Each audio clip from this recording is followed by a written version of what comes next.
Kawan TV1. Dan jangan lupa bertontonan ini, tayangan kami ini, ya. Itu adalah wakilan mahasiswa. Angkut kerumunan keluarga, ABRI dan polisi ikut-ikutan menendang. Kita bisa di sini masih kosong, mungkin bisa maju kembali teman-teman. Ini adalah suasana kampus. Yang sedang terjadi saat ini. Hidup mahasiswa, Negara.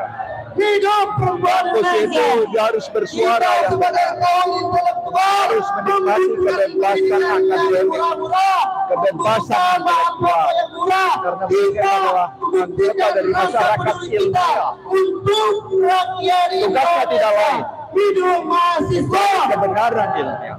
Jika melihat di depan matanya dan ada masalah, teman-teman harus bersuara. Kalau di Jangan depan merasa matanya lelah, terlihat jangan ada merasa krisis, capek. Sesungguhnya harga beras naik, ini sudah jalan benar. masyarakat Kita di bawah sudah menunjukkan rasa menangis, dia. peduli kita terhadap Masyarakat terancam rakyat pada depannya Indonesia. negeri. PD mahasiswa, Pecahan politik PD rakyat Indonesia. harus Assalamualaikum pada- warahmatullahi wabarakatuh. Karena itu kampus ini jangan dicurigai, karena mereka menyuarakan kebebasan ilmiah. Mudah-mudahan suara ini didengar. Ini mungkin ya, suara ini dapat diikuti juga oleh kampus-kampus lain di seluruh tanah air. Dapat didengar oleh elit-elit politik, dapat didengar oleh tokoh-tokoh agama, dan didengar oleh seluruh rakyat Indonesia. Kita nanti ikuti apa suara petisi mereka, dan mereka ini kita harus hargai suara. Jangan hanya sekedar yang kita dengar adalah suara para politisi. Suara akademik dari para warga kampus harus didengar, karena dia suara yang jernih, yang independen. Dia ini tidak ada ambisi apa-apa, dia masih kuliah, dia masih belajar ilmu. Karenanya dia harus didengar. Mudah-mudahan suara mereka dapat membawa angin perubahan pada kebaikan bangsa ini. Tuntutannya apa sih Pak? Tuntutannya Pak? Kelihatannya ada 4.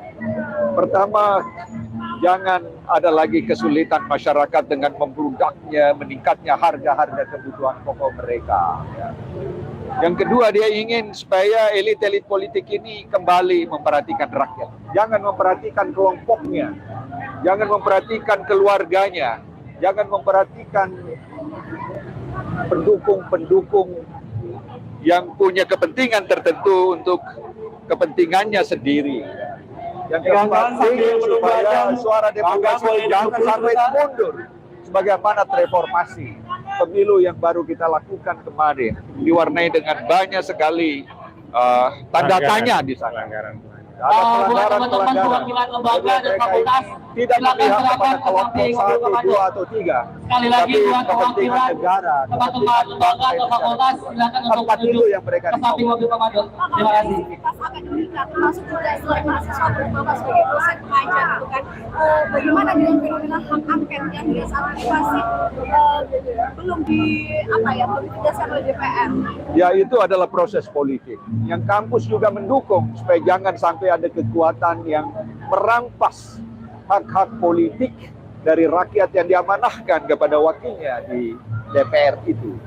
Jangan ada dirty games di sana. Dengan itu, kampus mendorong proses yang transparan dari proses itu. Jangan sampai amanat reformasi ya. Ada 4 amanat reformasi 26 tahun silam. Satu demokratisasi. Jadi jangan sampai angket itu mencederai hak politik mereka dan proses demokratis jalan. Yang kedua, jangan sampai KKN itu muncul lagi kembali. Itu amanat reform. Yang ketiga, proses sentralisasi penguatan di akar bawah itu harus tetap digelorakan. Yang keempat, jangan sampai terbelenggu kebebasan media. Expression, freedom of expression itu ada. Ada. Teman-teman media harus menikmati kebebasan itu. Ya, saya kira amanat reformasi 4 itu harus digelorakan. Pak, boleh komentar terkait dengan pemberian pangkat jenderal kehormatan dari Presiden kepada Prabowo hari ini? Ya, saya kira itu hak Presiden dan sepanjang memenuhi persyaratan dibenarkan oleh undang-undang silahkan saja. Tapi kalau seseorang itu dipromosikan tapi sebelumnya ada cacat hukuman di situ, jadi dipecat, itu harus dibenarkan dulu. Apakah itu dibolehkan seorang yang pernah dipecat, dihukum, lalu diberi kehormatan yang sangat tinggi? Itu juga pertanyaan. Saya kira suara kampus harus didengar. Kalau itu diperbolehkan silahkan saja. Tapi kalau itu syarat dengan kepentingan tertentu, itu saya kira akan ada risiko. Kampus bisa berteriak lebih keras lagi. Kalau seorang dipenjarakan, dihukum, dipecat, lalu kemudian diberi hak seperti hak Nobel apa gitu ya, tentu masyarakat tertanya. Dan ini bisa terkesan bahwa Pak Jokowi ini menunjukkan kekuasaannya dengan memberikan Itu bukan Pak Jokowi, siapapun. Tidak boleh, siapapun. Ya. Kalau orang itu pernah dijatuhi hukuman, sebelum dia diberi recovery, kemuliaan, dipromosikan, harus dipulihkan amnesti atau apa. Harus ada penyebutan. Jadi hal itu masih etis ya Pak? Itu silakan saja. Ini bukan hanya Indonesia, tapi ini ketentuan universal. Kampus itu universal, jadi kami hanya menyuarakan yang benar. Pak, tadi kan dalam tuntutannya kan ada mengenai harga sembako ya Pak. Apakah itu juga salah satu bukan kepada pemerintah dan sekarang kemarin makan siang gratis seperti itu kan bagaimana Pak? Gimana? Tadi kan ada tuntutan untuk sembako gratis, sembako murah ya Pak ya? Kawan-kawan, Ya. silakan berdiri lagi kawan-kawan. Sekarang Kita tetap dilema. Apakah kita mampu aspirasi kita kawan-kawan.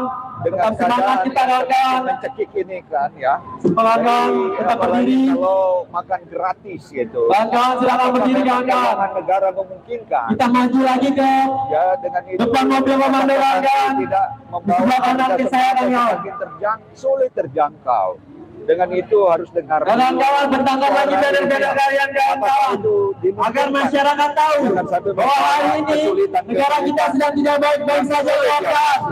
Bahwa hari ini demokrasi kita telah dipegang kawan-kawan oleh kepentingan elit. Pertama, aksi ini bukan aksi politis, tapi aksi tentang bagaimana kondisi negara yang sedang menghadapi berbagai persoalan yang sangat serius.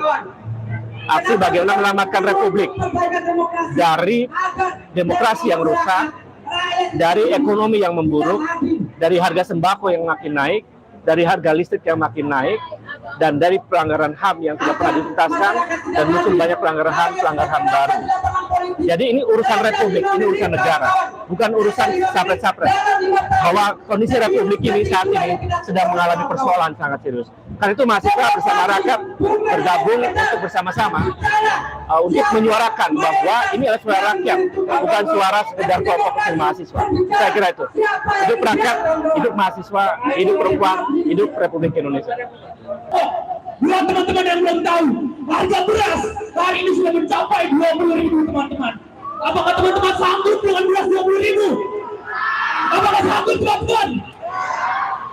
Saya berada di sini sebetulnya sebagai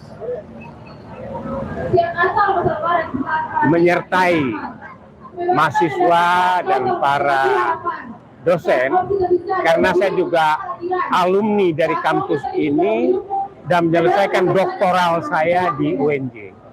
Nah, pertanyaan tadi mengenai masalah tuntutan menurunkan harga kebutuhan bahan pokok, ini seharusnya sudah merupakan tanggung jawab yang bersinambungan daripada satu pemerintahan.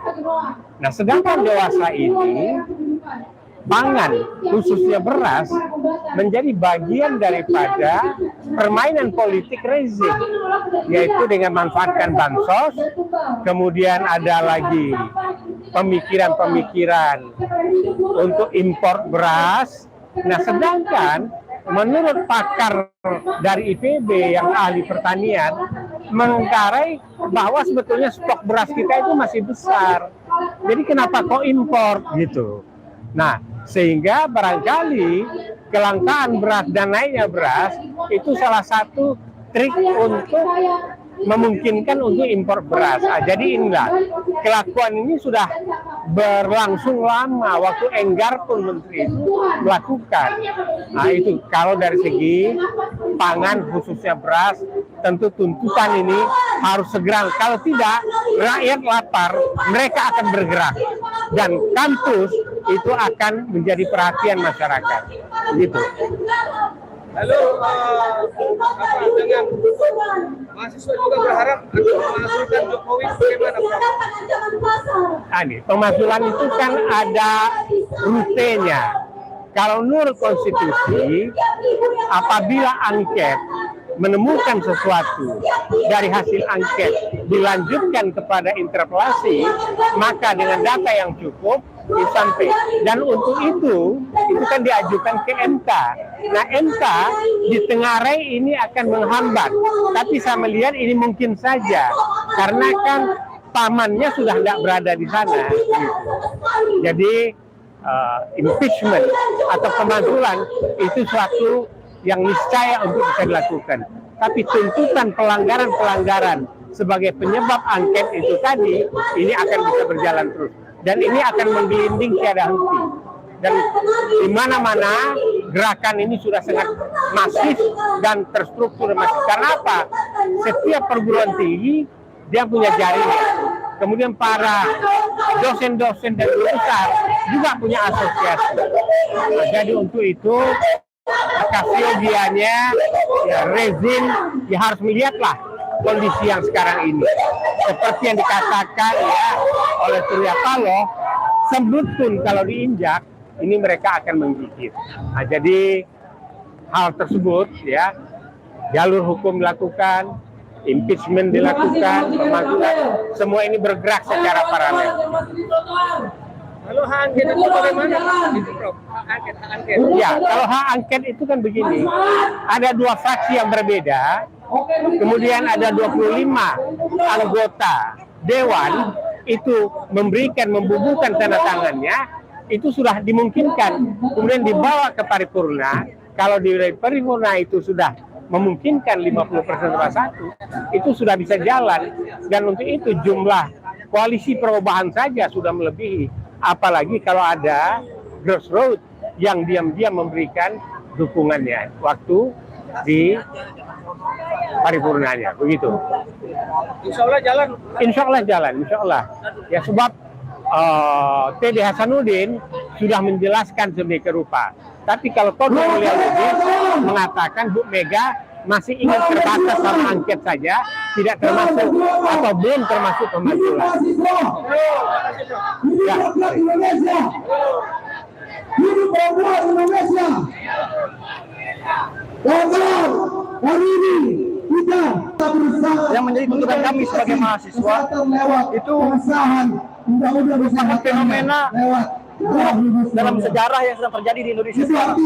Yang pertama adalah mengenai harga beras yang sedang naik. Kita mengetahui bahwa ketika pemilu sedang terjadi, akan bansos yang diberikan oleh Jokowi dilakukan. Pemberian bansos yang masif yang kita duga sebagai bentuk dari alat kesempaatan kampanye yang dilakukan oleh Presiden Jokowi, sehingga itu tuntutan pertama kami. Lalu yang kedua, tuntutan kami ialah mengenai tindak tanduk Jokowi mengenai nepotisme, mengenai intervensinya dalam pemilu, berpihak kepada salah satu paslon yang sedang maju. Itu merupakan kesalahan terbesar, merupakan kegagalan yang paling tinggi dalam kita berdemokrasi. Beliau mengatakan bahwa presiden itu boleh untuk berkampanye. Tentu saja itu boleh ketika dia ingin melanjutkan untuk melanjutkan kepada periode selanjutnya. Karena dalam undang-undang tidak ditekankan bahwa presiden dibolehkan untuk berpihak kepada paslon yang mana. Sehingga ini merupakan tafsir yang salah yang dilakukan oleh presiden. Selanjutnya akan ada aksi-aksi lagi.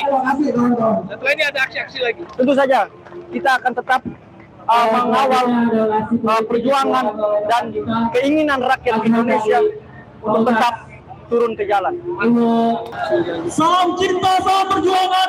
Karena cinta kita berjuang, karena berjuang kita menang. Hidup mahasiswa! Hidup rakyat Indonesia! Hidup pendidikan Indonesia! Hidup perempuan Indonesia! Kawan-kawan sekalian,